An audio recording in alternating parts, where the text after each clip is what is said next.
Hoy analizamos Certified, capítulo sexto de la tercera temporada de The Leftovers. Hoy analizamos un capítulo duro y emotivo, un capítulo donde la idea del suicidio ha estado muy presente. Yo soy Nico Frasquet y os doy la bienvenida a esta nueva review. Una review que podríamos titular Ya no queda nadie en casa.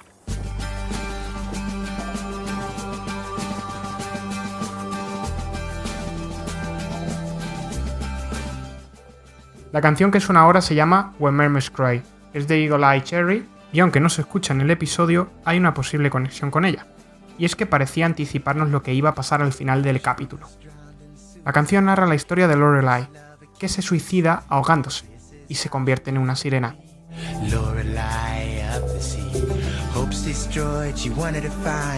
La letra dice que como sus esperanzas habían sido destruidas, ella quería encontrar paz en la muerte. Y es que Kevin padre se dirige a Lori como Lorelai. Hey, Pop. Hey, Lorelai.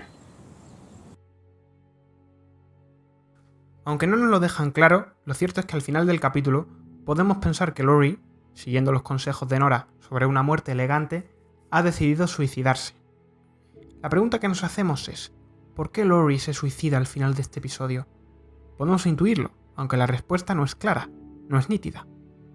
¿Tenía Lori ya de por sí instintos suicidas? Incluso le dice a Matt que ella sabe reconocer a un suicida cuando lo ve. La escena del inicio, cuando incluso escribe una nota de suicidio, nos deja ver que ya lo intentó, que fue justo esto lo que hizo momentos antes de unirse a los culpables remanentes, esa secta que tenía claro que con la marcha repentina el apego y el afecto se habían extinguido. ¿O se suicida Lori porque se da cuenta de que no puede ayudar a su propia familia? Todos a los que ella quiere están rotos, son juguetes rotos. Kevin está a punto de suicidarse para perseguir los delirios proféticos de su padre, John se apunta a esta locura porque quiere mandar un último mensaje a Ivy, Matt se está muriendo, Nora está a punto de ser irradiada con energía para supuestamente viajar en busca de sus hijos desaparecidos. Todos a su alrededor están rotos, sí, y Lori no tiene respuestas. No sabe cómo ayudarlos, al igual que no tenía respuesta para la mujer de su consulta que había perdido a su hijo en el aparcamiento. I don't know. ¿Qué hacer?, le decía. ¿Qué tengo que hacer? Y Lori no tenía respuesta. No sabía cómo ayudarla. Y lo siguiente que hizo fue intentar suicidarse. Aquí tenemos algo muy parecido. La historia se repite. Cuando Lori parece haberse quedado sin respuestas. Cuando se da cuenta de que su relación con John ha sido algo así como un engaño. Cuando descubre que Kevin no quiere ser salvado y que está deseoso de viajar al hotel, decide suicidarse. Y es que lo de John es un palo muy fuerte, o al menos lo intuimos en esa conversación tomando café. Rory acepta que John no puede ir con ella, aunque él mismo dice que si ella se lo pide dejará aquella empresa de encontrar a Ivy para volver a Jordan. Pero ella sabe que el dolor va a seguir ahí, que no va a poder comprometerse, que no se puede hacer como si el dolor no estuviese, porque al final, como con Nora, siempre vuelve. Entiende que John no está en la misma sintonía que ella, que no puede pedirle que renuncie. Lo potente de esta escena es que Lori dice todo esto sin decir. Es que lo que le ha condenado es la falta de comunicación, la misma que no hubo con Kevin, que incluso le ha reconocido que nunca le gustó su casa. ¿Qué hay que simbolice más a una familia que la casa donde vive? ¿Qué se puede entender con que a Kevin ni siquiera le gustase y no dijese nada? Que ahora se repite con John. John no le dijo que pensaba que su hija podría estar viva. Le pide perdón por habérselo ocultado, pero ahí está, la misma falta de comunicación, la desincronización. Lori vive un verdadero apocalipsis, un apocalipsis que ya mencionamos en una review, el apocalipsis del fin de la familia. La familia se ha roto, otra vez. Curiosamente hay un momento muy simbólico respecto a esto. ¿Os acordáis del paralelismo que hacíamos entre los perros rabiosos y el desapego? El caso es que un perro rabioso muerde a Lori justo cuando está viendo una bonita estampa familiar, de dos amantes que se quieren en su casa, en este caso las científicas. Esto podría ser tomado como una metáfora sobre cómo Lori se enfrenta al fin de su familia, sepultada por un sinfín de delirios y fanatismos, que visto desde el punto de vista de Lori, esta vez nos parecen eso, pura tontería fanática sin importancia. Y que como espectadores nos gustaría que entendiera, como Matt parece haber entendido, que la familia es lo primero. Pero aún así, aun viéndose sepultada por la imposibilidad de estar con John, incluso viendo como Kevin viaja directo a la muerte, viendo como todos de a su alrededor están rotos, ¿por qué abandona a sus 2 hijos? ¿Por qué abandona a Jill y a Tom? ¿Por qué los deja sin madre? Como le dijo Patty a Kevin una vez, suicidarse no es algo que hace alguien que quiera a su familia. I watched you do it. And you did not hesitate, my friend. Plunk. Right into the wet abyss. And if not for an act of divine intervention, you'd be gone. I'm sorry, Kevin, but these are not the actions of a man who loves his family. Con respecto a esto, hay un momento maravilloso que también podría servir como metáfora. Nora le cuenta a Laurie acerca del monstruo de 7 cabezas, sacado del libro de las Revelaciones, que el soldado francés creía estar derrotando para evitar el apocalipsis.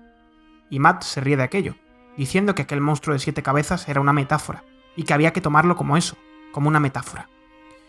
Pues tomémoslo como una metáfora. En la review anterior hablamos de que ese monstruo de 7 cabezas representaba al anticristo, y poníamos a David Barton como ese supuesto anticristo. Pero viendo cómo Laurie asiste al apocalipsis familiar como hemos dicho ya, ¿y si el monstruo de 7 cabezas, que es una metáfora, se refería a esos 7 personajes de los cuales Laurie ha estado rodeada? Nora, Matt, Kevin padre, John, Michael y Grace Playford. 7 cabezas que han llevado a Laurie a lanzarse al mar, para lo que según parece no volver a salir a flote. Que además coincide con el apocalipsis que estaba seguro Kevin padre que vendría, pues el final de Laurie es bajo el agua, bajo mucha agua.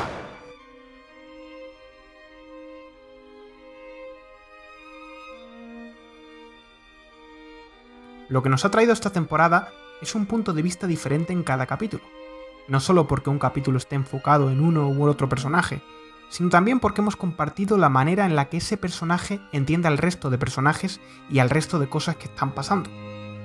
Hemos visto a Kevin agobiado al pensar que todo era un delirio, y a nosotros con él. Hemos visto a Kevin padre perseguir su fe a través de una grabadora, y nosotros estábamos convencidos de que realmente había alguien guiándole. Incluso hay un momento en que Dios parece mandarle un montón de agua. Hemos visto a Matt darse de bruces con la decepción, y nosotros nos hemos dado de bruces también con ella. A Dios se lo comió un león, ¿no? Y ahora hemos visto a Laurie estar convencida de que todo a su alrededor son un grupo de desquiciados que deliran. Y es que llegas incluso a dudar de que todo sea una verdadera majadería, y sobre todo, llegas a plantearte si aquello vale la pena. ¿Un diluvio? ¿Un tipo que quiere morir para ir a un lugar más real que aquello que está viviendo? ¿Una mujer preocupada porque no encuentra unos zapatos cuando sus hijos murieron tostados al sol? Laurie es la voz de la conciencia, la voz de la calma, aquel acomodador de la historia de Nora que desinflaba el balón a pesar de que todos le abucheaban. Laurie es aquello que los demás no quieren escuchar. Y en este caso Laurie se siente impotente, incapaz, como cuando hablaba con la madre de aquel hijo desaparecido. Pero es que desde su punto de vista todo parece una auténtica locura. Además, la fe, en muchas ocasiones, es un mecanismo para lidiar con la pérdida.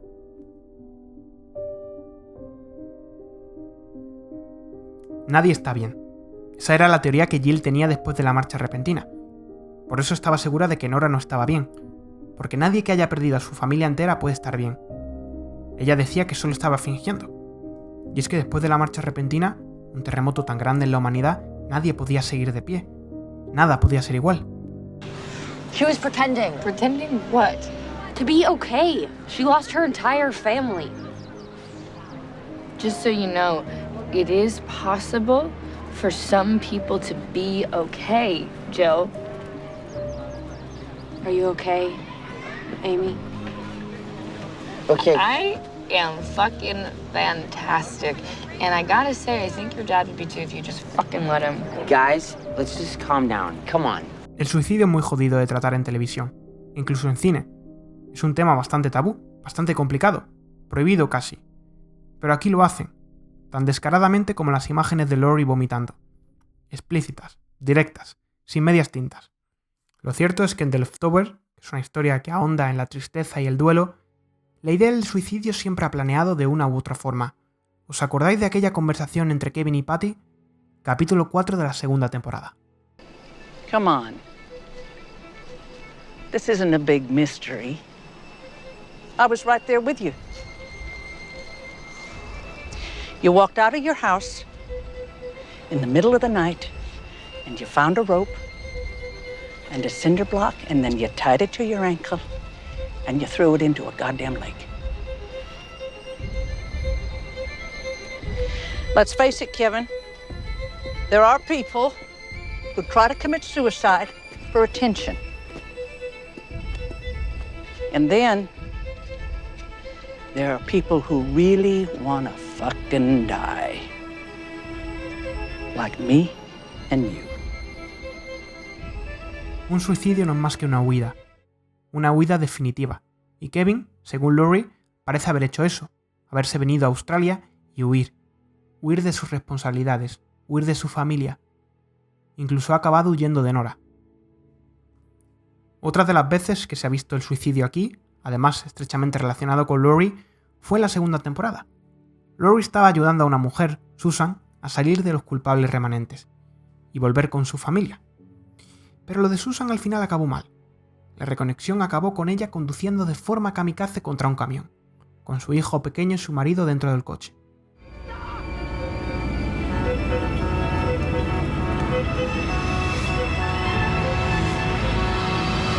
En este capítulo hemos visto personajes que se acercan al borde de la autodestrucción.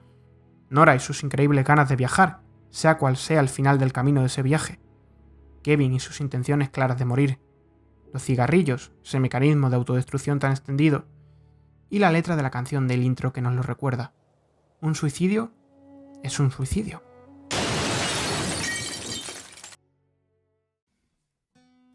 La segunda temporada nos mostraba un nuevo intro. Una canción llamada Let the Mystery Be, o Deja el Misterio Estar, que hablaba de que la gente se hacía preguntas y preguntas, a dónde vamos, de dónde venimos, pero que era mejor dejar el misterio, o al menos eso es lo que la cantante quería hacer. Esto a mí me pareció una declaración de intenciones, del propio Damon Lindelof, sobre todo después del final de Lost, al que a tantos defraudó por su supuesta falta de respuestas. Además, él ya lo había anunciado, la marcha repentina no tendrá respuesta. Y esto parecía hablarnos de eso mismo, de que los misterios en The Leftover es solo una manera de contar una historia que versa sobre el duelo y sobre enfrentarse a la falta de respuestas. Aquí podríamos volver a sacar a coalición la canción, planteándonos la cuestión que nos suscita todo esto. Y es que la gente necesita dar un cierre, la gente necesita saber que se ha acabado. La gente no lidia bien con los cabos sueltos, no lidia bien con la falta de respuestas. Y esta desazón nos la han planteado siempre. Y Nora parece haberse reencontrado con ella de manera fulminante. Atentos a aquella escena tan potente entre Nora y el escritor que había escrito un libro titulado ¿Qué hay después? You know, my daughter, about a year ago, she was out in our backyard chasing around some of her friends. And she was laughing. And she saw me watching her and she looked guilty. Like she wasn't sure if it was okay to be happy. But this, what we've experienced, it isn't grief. It's never ending. Ambiguous loss. If my 8-year-old can find happiness again, why can't the rest of us?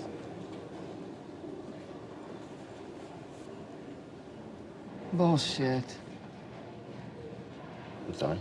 No, you're not sorry. Sorry people don't write fucking books.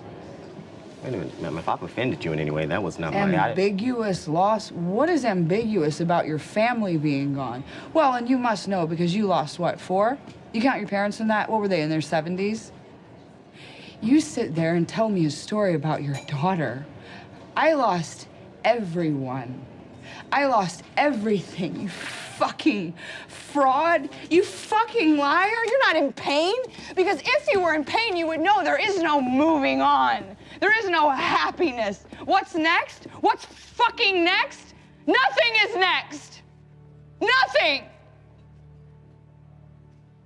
Y es que es eso lo que mueve a estos personajes, la necesidad de un cierre, la necesidad de saber qué viene después de todo esto. Respuestas.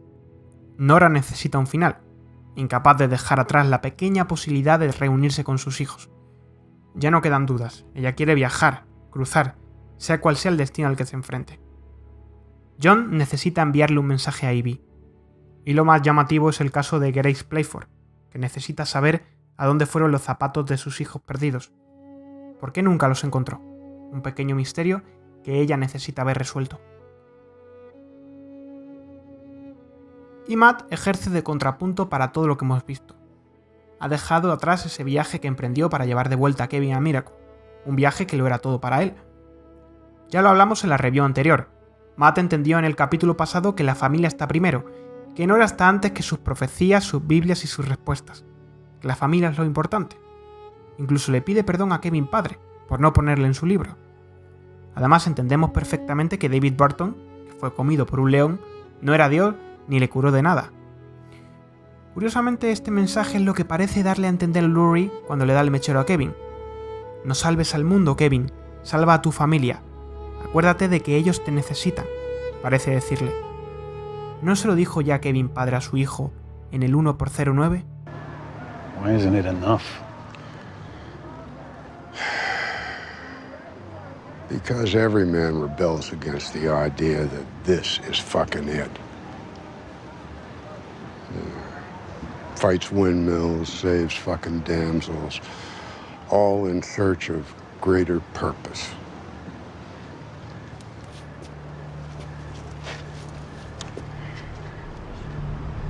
You have no greater purpose. Because it is enough.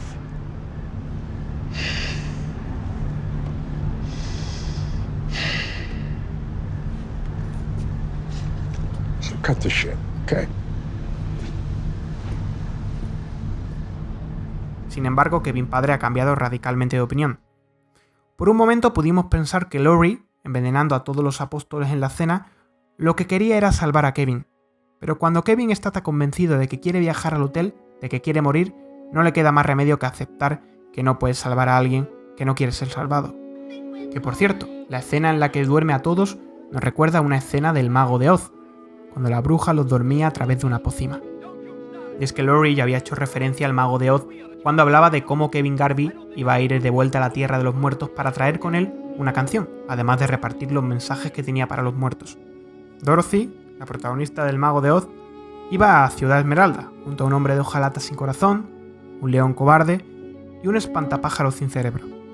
Los tres esperaban obtener sus deseos, cerebro, corazón y coraje, acompañando a Dorothy en su viaje. La diferencia es que lo que Kevin traerá será cierre para John y la muerte de su hija, cierre para Grace Playford y el misterio de los zapatos, y cierre para Kevin padre y la odisea que comenzó cuando las voces empezaron a hablarles después de la marcha repentina.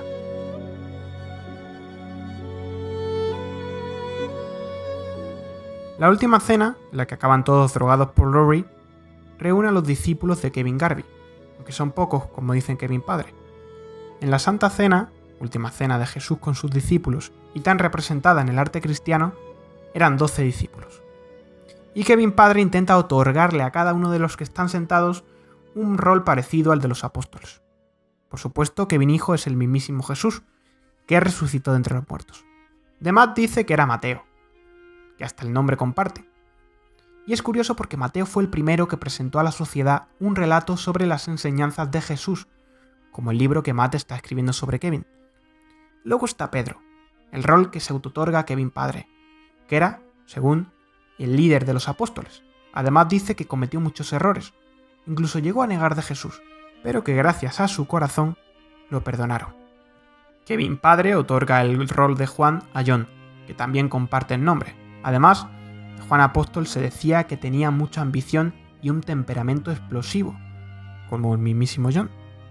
Kevin padre no está muy seguro si otorgarle a Michael el rol de Bartolomé, gran investigador de la escritura y estudioso de la ley y de los profetas, o el de Simón, quien además labró una gran amistad con Mateo. Kevin otorga el rol de María Magdalena a Nora, de quien, curiosamente, se dice que Jesús expulsó 7 demonios de su cuerpo. Y cuando intenta otorgarle a Laurie el rol de Tomás, el que duda, Laurie le contradice. y ella misma elige a Judas, quien traicionó a Jesús a pesar de los milagros que había visto, y luego se suicidó. Una de las cosas curiosas del capítulo es que el rancho de Grace Playford está situado en el número 5 de Pigeon Run Road, es decir, la calle de la paloma. ¿Os acordáis de las palomas del flash forward de Nora? También, la serie para niños que menciona allí en la llamada es Today Special, que tiene un personaje que es un maniquí, que cuando pronuncias unas palabras mágicas, él vuelve a la vida.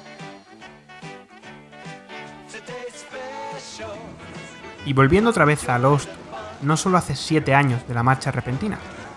El 23 de mayo hará 7 años que se acabó Lost. 7 años exactamente que Damon Lindelof cerró la historia de los supervivientes del Oceanic 815. Y en este capítulo hemos vuelto a ver un guiño bastante claro. La furgoneta Volkswagen, tan reconocida por los fans de Lost. Que por cierto, hablando de Damon Lindelof, este capítulo no está escrito por él. Está escrito por Patrick Somerville y Carly Gray. Este capítulo podría ser la otra cara de la moneda del capítulo final de la segunda temporada, que se titulaba Ahora vivo aquí, y en el que el reencuentro con la familia en la casa de Miracle era la conclusión. Que por cierto, hablando de casas, es curioso porque Nora fue la que compró la casa de Miracle y hoy hemos descubierto que la otra casa, donde vivía Kevin con Laurie, la compró ella. Es decir, Kevin realmente no tiene una casa a la que pudiera considerar propia. Esto es una metáfora de la incapacidad de Kevin para mantenerse junto a su familia, de pertenecer a una familia. Acordaos si no de cómo miraba las grietas de la pared que parecían presagiar la ruptura del hogar en el 1x09. Y en este capítulo, el capítulo del final de la familia para Laurie, tenemos la ruptura del núcleo familiar, la ruptura del hogar, de la casa. La canción del capítulo pasado que ponía el francés al máximo volumen lo decía: no puedo volver a casa. Y es que Laurie ya ni siquiera tiene una casa a la que volver. Las cosas con John se han acabado. Se ha quedado varada en Australia, alrededor de apóstoles megalómanos. Y para terminar, mencionemos una última casa, la de Iván Ferreiro. Y es que la canción que está sonando ahora tiene mucho de The Leftover en su letra. Estaba muerto, para volver había que cantar. Una canción que es una preciosa conclusión del final de la segunda temporada.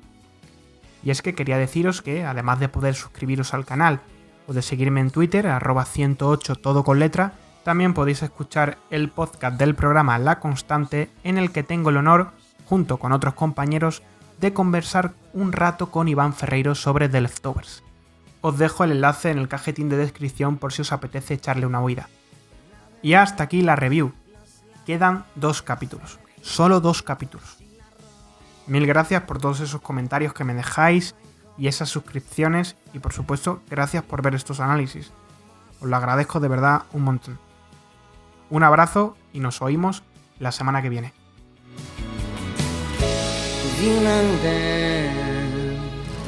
Donde no para ningún tren.